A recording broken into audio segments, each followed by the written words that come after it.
Trump விதிச்சிருந்த இந்த டாரிஃபை அமெரிக்காவோட court வந்து நிறுத்தி வச்சிருந்தாங்க. பட் இந்த தீர்ப்பு ரொம்ப ஒரு முக்கியமான ஒரு தீர்ப்பு குளோபல் கண்ட்ரீஸ்க்கு. ஏன் அப்படின்னா, பாசிட்டிவான ஒரு விஷயமாகவும் பார்க்கலாம். ஆனா மார்க்கெட் அதுக்கான ரியாக்ஷன் பெரிய அளவுக்கு இல்ல. பட் குளோபல் மார்க்கெட் பாசிட்டிவா க்ளோஸ் ஆயிருந்தது.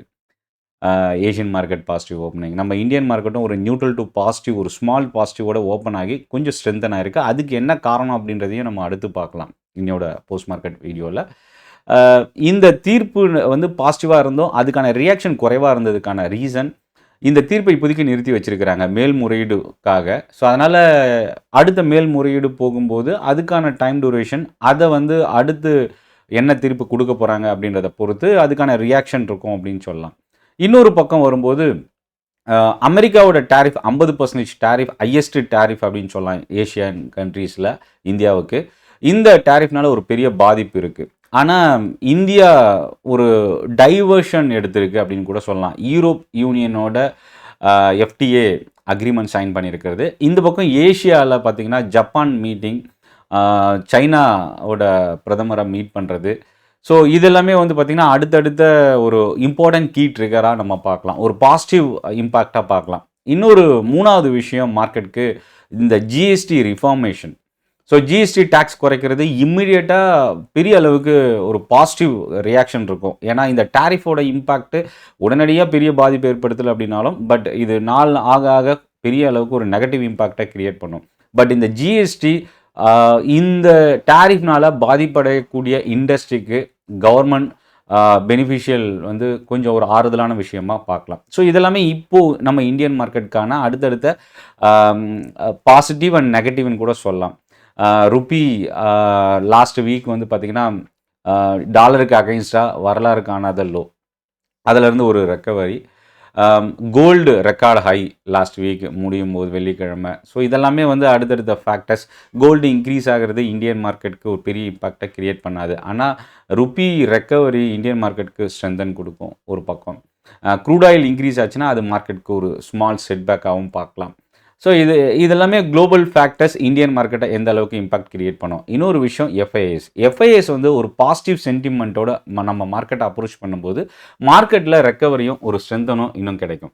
ஸோ இன்னியோட மார்க்கெட்டில் என்ன நடந்திருக்கு?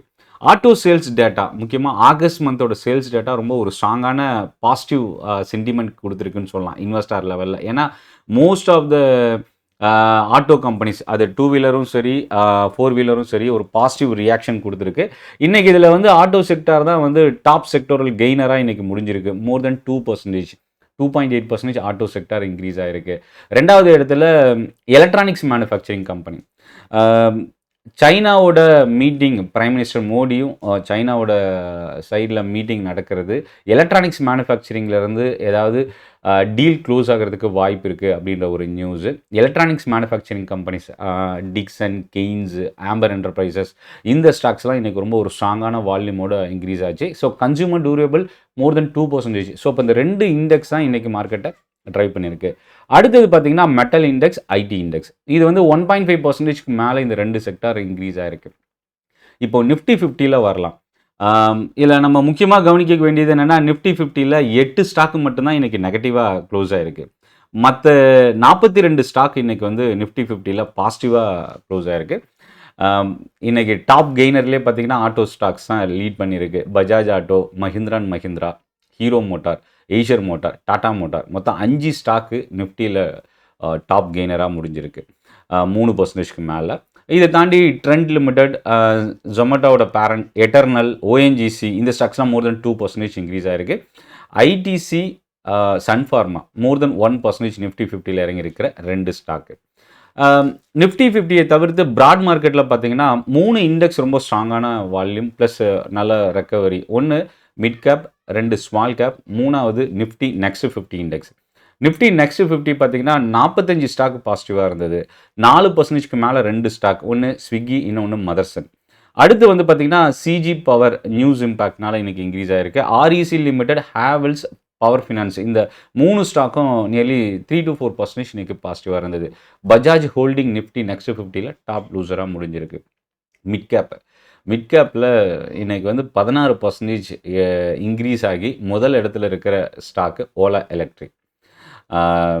கிட்டத்தட்ட இந்த ஒரு மாசத்துல மட்டும் 40% இந்த ஸ்டாக் இன்க்ரீஸ் ஆயிருக்கு. ரூ. 40 கிட்ட லோ வந்த இந்த ஸ்டாக் இப்ப ரூ. 63 கிட்ட முடிஞ்சிருக்கு. Aditya Birla fashion and retail 7%. முக்கியமா டெக்ஸ்டைல் கம்பெனிஸ்ல ரெக்கவரி இருந்தது. Electronics companies, IT sector, capital market index கிட்டத்தட்ட இதில் கேபிட்டல் மார்க்கெட் இண்டெக்ஸில் பார்த்தீங்கன்னா எம்சிஎக்ஸ் ரொம்ப ஒரு ஸ்ட்ராங்கான பவுன்ஸ் பேக். தொடர்ந்து கண்டினியூஸாக 2700 2800லேருந்து இறங்கிட்டு இருந்த பிஎஸ்சி அகைன் ஒரு ரெக்கவரி.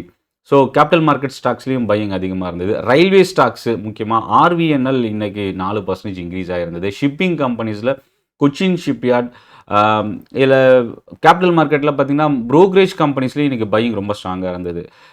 100 கம்பெனிஸில் மிட் கேப்பில் 5 ஸ்டாக்கு தான் நெகட்டிவாக க்ளோஸ் ஆகிருக்கு. நிஃப்டி மிட் கேப் 100 இண்டெக்ஸில் அதில் வந்து 6% கிட்ட வாரி எனர்ஜி இறங்கியிருக்கு. பாரதி எக்ஸாகாம், பந்தன் பேங்க் இதெல்லாமே ஸ்லைட் டவுன் ட்ரெண்டோட க்ளோஸ் ஆகிருக்கு.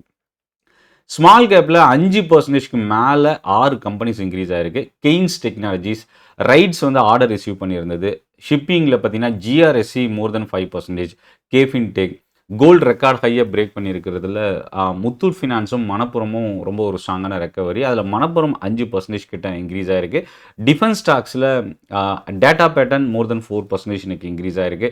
ரயில்வேல பார்த்தீங்கன்னா ஸ்மால் கேப்பில் இர்கான், ரயில்டெல் இந்த ஸ்டாக்ஸ்லாம் மோர் தென் 4% இன்னைக்கு பாசிட்டிவாக இருந்தது. காட்ஃபே பிலிப் 3% இன்னைக்கு இறங்கியிருக்கு. செல்லிங் ப்ரெஷர் இன்னைக்கு நியர்லி 10,600 கிட்ட இந்த ஸ்டாக் இன்னைக்கு டாப் லூசர் ஸ்மால் கேப்பில் க்ளோஸ் ஆகிருக்கு. பிஎல், கரூர் வைஷ்யா பேங்க், ஃபர்ஸ்ட் கிரை இந்த ஸ்டாக்ஸ்லாம் நெகட்டிவாக க்ளோஸ் ஆகிருக்கு. இப்போது செக்டாரில் பார்க்கும்போது ஆட்டோ இண்டெக்ஸில் எல்லா ஸ்டாக்குமே இன்றைக்கி பாசிட்டிவாக இருந்தது. முதல் இடத்துல tube investment, excite industries, Motherson, அதாவது ஆன்சிலரி, பேட்ரி மேனுஃபேக்சரிங் இந்த ஸ்டாக்ஸ்லாம் வந்து ரொம்ப ஸ்ட்ராங்கான பவுன்ஸ் பேக். ப்ளஸ் ஆட்டோ சேல்ஸும் கை கொடுத்துருந்தது. மெட்டல் செக்டாரில் ஒரு ஸ்டாக்கு ஜேஎஸ்எல்லை தவிர்த்து மற்ற எல்லா ஸ்டாக்குமே இன்றைக்கி ரொம்ப ஸ்ட்ராங்கான வால்யூமோட இன்க்ரீஸ் ஆகிருந்தது. சில்வர் ரெக்கார்ட் ஹையை பிரேக் பண்ணியிருந்தது. வேதாந்தா குரூப்பில் இருக்கிற இந்துஸ்தான் ஜிங்க் இன்னைக்கு நியர்லி 4% பாசிட்டிவாக இருந்தது. நால்கோ, லாய்ட்ஸ் மெட்டல், வேதாந்தா, இந்துஸ்தான் ஜிங்கோட ரேலி வேதாந்தாலையும் ரிஃப்ளெக்ட் ஆச்சு அப்படின்னு சொல்லலாம். கன்சூமர் டூரபிள்ஸில் டிக்சன் தான் இன்னைக்கு மோர் தென் 5%. ஆம்பர், பிஜி எலக்ட்ரோபிளாஸ்ட் வந்து மகாராஷ்டிரா கவர்மெண்ட்டோட எம்ஓயு சைன் பண்ணியிருந்தது. நியர்லி 4% இன்க்ரீஸ் ஆகிருக்கு. இதை தாண்டி Havells, ஓல்டாஸ், Kajaria ceramics, building products manufacturing companies இதெல்லாமே பாசிட்டிவாக இருந்தது. ஐடி செக்டார்லையும் எல்லா ஸ்டாக்குமே இன்றைக்கி பாசிட்டிவாக இருந்தது. ப்ரோக்கரேஜோட அப்டேட் வந்து ஒரு முக்கியமான காரணம். எம்ஃபாசிஸ் வந்து 4% ஐடி செக்டாரில் லீட் பண்ணியிருக்கு. பப்ளிக் செக்டார் பேங்க்லேயும் இன்றைக்கி எல்லா ஸ்டாக்கும் 12 ஸ்டாக் இந்த இண்டெக்ஸில் இருக்குது. நிஃப்டி பிஎஸ்யூ இண்டெக்ஸில் 12 ஸ்டாக்குமே இன்றைக்கி பாசிட்டிவாக இருந்தது. மீடியா இண்டெக்ஸ் தான் இன்றைக்கி வந்து பார்த்திங்கன்னா நெகட்டிவாக டாப் லூசரில் இருக்கிற ஒரு செக்டார். ஜி என்டர்டெயின்மெண்ட் மோர் தென் 1% இறங்கி இருந்தது ஒரு முக்கியமான ரீசனாக பார்க்கலாம். அதே போல் ஃபார்மாவில் பார்த்திங்கன்னா 20 ஸ்டாக்கில் 12 ஸ்டாக் இன்க்ரீஸ் ஆகிருந்தாலும் ஃபாலான ஸ்டாக்ஸு ஹெவி வெயிட்டேஜ் ஸ்டாக்ஸ்ன்றதுனால இன்றைக்கி நிஃப்டி ஃபார்மா இண்டெக்ஸ் ஒரு ஸ்லைட் நெகட்டிவ் ட்ரெண்டோட க்ளோஸ் ஆகிருக்கு. ஸோ இன்றைக்கி டேட்டான்னு பார்க்கும்போது 2 ரொம்ப இம்பார்ட்டன்ட் டேட்டா. ஒன்று பிஎம்ஐ டேட்டா 17 வருஷத்தோட ஹையை இன்றைக்கி ஆகஸ்ட் மந்தோட டேட்டா கொடுத்துருக்கிறது. ஜிஎஸ்டி கலெக்ஷன் டேட்டா 6.5% இன்க்ரீஸ் ஆகி 1,86,000 கோடி ரூபா அளவுக்கு கலெக்ஷன் வந்து ஆகஸ்ட் மந்தில் கொடுத்துருக்குறாங்க கவர்மெண்ட். இது எல்லாமே பாசிட்டிவ் இம்பேக்டாக பார்க்கலாம். இதில் எலக்ட்ரிக் வெஹிக்கிளில் வந்து இன்றைக்கி ஓலா எலக்ட்ரிக் 16% இன்க்ரீஸ் ஆனதுக்கு 2 காரணம் சொல்லலாம். ஒன்று, இந்த செப்டம்பர் ஃபர்ஸ்ட் வீக்கில் மல்டிபிள் மீட்டிங் ஓலா எலக்ட்ரிக் இருக்குது, மேனேஜ்மெண்ட் மீட்டிங். 2, ஏதர் எனர்ஜியோட வாகன் ரிஜிஸ்ட்ரேஷன் டேட்டா எதிர்பார்க்காத அளவுக்கு இன்க்ரீஸ் ஆகிருக்குது. ஆல் டைம் ஹை அப்படின்னு சொல்லலாம் ஏதர் எனர்ஜியோடது. ஸோ இந்த 2 ரீசன் தான் எலக்ட்ரிக் வெஹிக்கிள் 2 வீலர் செக்மெண்ட்டில் இன்க்ரீஸ் ஆனதுக்கு ஒன் ஆஃப் த ரீசன். அடுத்தது பார்த்திங்கன்னா auto sales, auto companies increase ஆனதும் ஒரு முக்கியமான ரீசனாக பார்க்கலாம். ஃபர்டிலைசர் ஸ்டாக்ஸு ப்ளூம்பர்கோட டேட்டா ரஷ்யா வந்து இந்தியாவுக்கும் சைனாவுக்கும் 5 மெட்ரிக் டன் வந்து சப்ளை பண்ணுறதுக்கான ஒரு நியூஸ் கொடுத்துருந்து. ஃபர்டிலைசர் ஸ்டாக்ஸில் இன்றைக்கி பையிங் அதிகமாக இருந்தது. இதை தாண்டி ஆன்லைன் கேமிங் இண்டஸ்ட்ரிக்கான ஐடி மினிஸ்டரோட அஃபிஷியல்ஸ் மீட்டிங் மேபி வரப்போகிற அடுத்தடுத்த செக்மெண்ட்டில் ஆன்லைன் கேமிங் கம்பெனிஸ் நம்ம வாட்ச் பண்ணலாம்.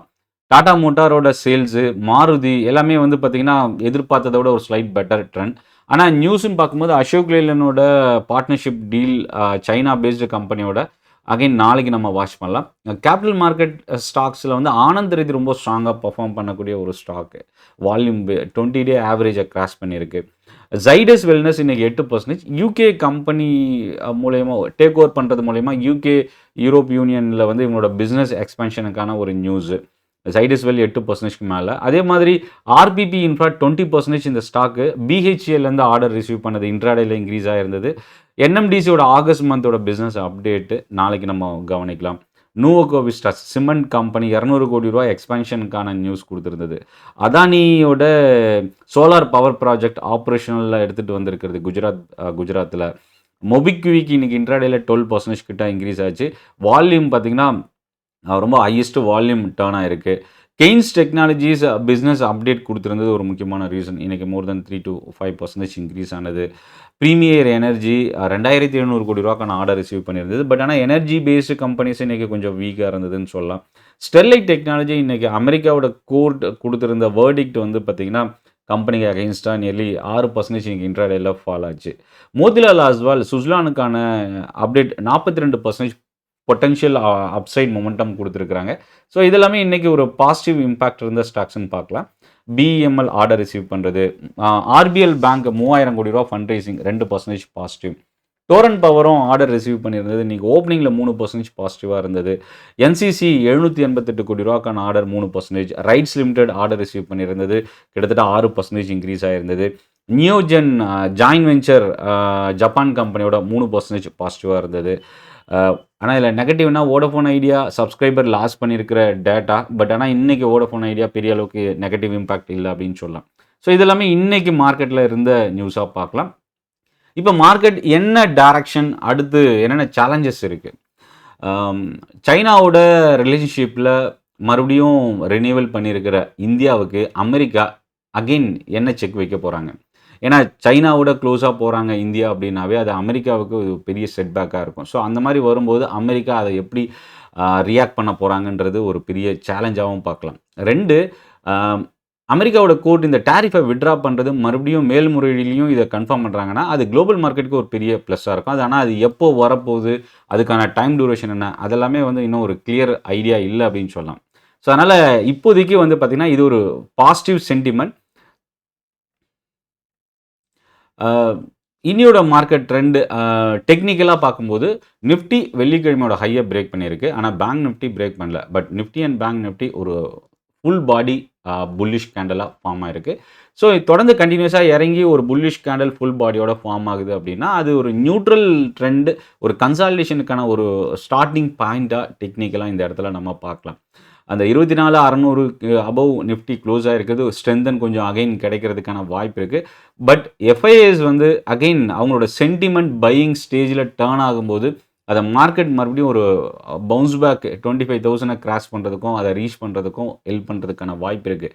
பட் எஃப்ஐஎஸ் என்ன அந்த ட்ரெண்ட் சேஞ்ச் ஆக போகுதா இல்லையான்றதை நம்ம வெயிட் பண்ணி பார்க்கலாம். சென்னை ட்ரேடிங் அகாடமி இது வரைக்கும் யூடியூப் சேனல் சப்ஸ்கிரைப் பண்ணலன்னா சப்ஸ்கிரைப் பண்ணுங்கள், சப்போர்ட் பண்ணுங்கள். மார்க்கெட் அப்டேட்ஸ், நியூஸ் இதெல்லாமே என்னோட டெலகிராம் குரூப்பில் நீங்கள் ரிசீவ் பண்ணலாம். அதுக்கான லிங்க்கும் வீடியோட டிஸ்கிரிப்ஷனில் இருக்குது. நன்றி, வணக்கம்.